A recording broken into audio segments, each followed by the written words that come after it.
Guys, তোমরা সবাই কেমন আছো? আশা করি সকলে খুব ভালো আছো। আর হ্যাঁ, আমিও কিন্তু খুব ভালো আছি। আর আজকে সন্ধ্যাবেলা মন চাইছিল বাইরের কিছু খেতে, তো বাবাকে বলেছিলাম চাউমিন আনতে।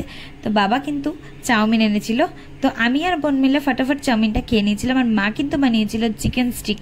মার হাতের এই চিকেন স্টিক খেতে কিন্তু সত্যি খুব ভালো লাগে।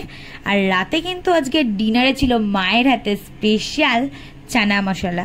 মা কিন্তু এই চানা মশলাটা সত্যি খুব ভালো বানায়, মানে আমার তো খেতে বেশ দারুণ লাগে। আর তার সাথে বাবাকে বলেছিলাম আজকে বাটার নান আনতে। এই বাটার নান দিয়ে চানা মশলা তো পুরো আজকে আমার ডিনারটা জমেই গেছিলো। তোমাদের কার কার ভালো লাগে অবশ্যই কমেন্ট করবে। আর আজকে চানা মশলাটার রেসিপিটা তোমাদের সাথে শেয়ার করতাম, আমি রেসিপিটা নিয়েও ছিলাম। বাট কি হয়েছে, আমার একটা ফল্টের কারণে আমার ফোন থেকে ভিডিওগুলো ডিলিট হয়ে যায়। তার জন্য এর পুরো রেসিপিটা কিন্তু তোমাদের সাথে আজ শেয়ার করতে পারলাম না। কিন্তু পরে অবশ্যই একদিন মায়ের হাতে special chana masala recipe share